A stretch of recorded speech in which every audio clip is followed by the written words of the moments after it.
रूस यूक्रेन युद्ध के बीच आईएमएफ की बड़ी चेतावनी। युद्ध की वजह से ग्लोबल इकोनॉमी को खतरा,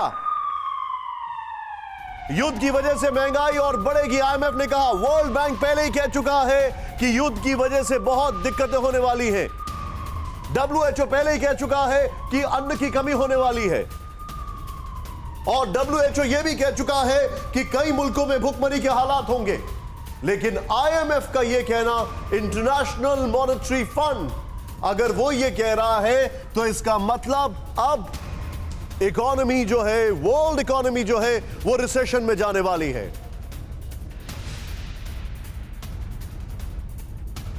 सवाल तो यह भी है कि पुतिन आखिर न्यूक्लियर हमले की बात क्यों कर रहे हैं? आखिर उन्हें बार बार अपने न्यूक्लियर आर्सेनल को फ्लॉन्ट करने की, उसे शो ऑफ करने की क्या जरूरत पड़ती है? इसका जवाब आपको बताते हैं।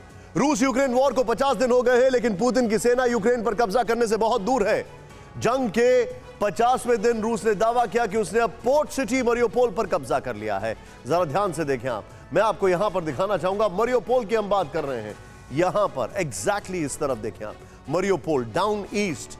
मरियोपोल के 1000 से ज्यादा सैनिकों के सरेंडर की बात सामने आई है, लेकिन यूक्रेन ने इसे कंफर्म नहीं किया है। इस बीच माइकोलिव और ओडेसा में रूसी सेना एडवांस कर रही है। माइकोलिव और ओडेसा इस पॉइंट के ठीक नीचे, और माइकोलिव और ओडेसा के बीच में ही वो रशियन वॉरशिप था जिसको टारगेट किया गया। लेकिन कितने इलाके पर कब्जा किया है इसकी कोई जानकारी नहीं है। ओडेसा पर तो कब्जा हो भी नहीं सकता है, यह भी एक बहुत बड़ी क्लैरिटी आपको देना चाहते हैं। नोट करने वाली बात यह है कि पहले रूस ने चारों तरफ से यूक्रेन को घेरने की कोशिश की थी, लेकिन उसे सफलता नहीं मिली, इसीलिए प्लान चेंज किया।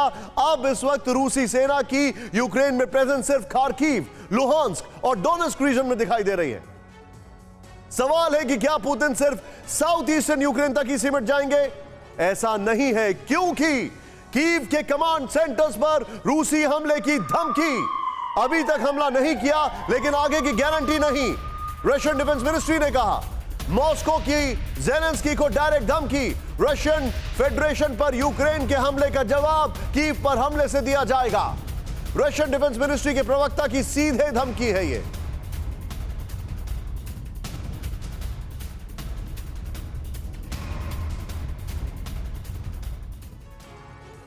अब यह समझने वाली बात है कि कीव पर कौन कौन सी जगह पुतिन हमला कर सकते हैं। अब आपको ध्यान से दिखाते हैं, जरा ध्यान से देखें आप, ये देखें आप, राष्ट्रपति भवन नंबर 1, ये उनके टारगेट पर होगा। ज़ेलेंस्की यहीं पर सबसे मिल रहे हैं।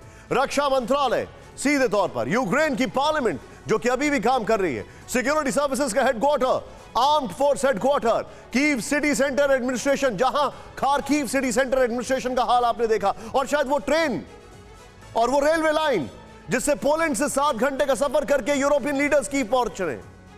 अब जल्दी से हम आपको उन हथियारों के बारे में समझाने की कोशिश करते हैं जिनके जरिए रूस कीव पर एक बार फिर हमला कर सकता है, और इन हथियारों की जद में कीव है। पहला किंजल मिसाइल 2000 किलोमीटर की मारक क्षमता है। नेक्स्ट चेंज करें, हाइपरसोनिक मिसाइल है, 2 बार हमला किया और बहुत खतरनाक। राहुल प्लीज प्ले द टिकर यहां पर। दूसरा कैलिबर क्रूज मिसाइल, ये 500 से लेकर 4500 किलोमीटर की मारक क्षमता है और यह हवा में अपना रुख बदलता है। यहां पर मैं चाहूंगा जरा टिकर पे ब्रेकिंग प्ले ऑन करें।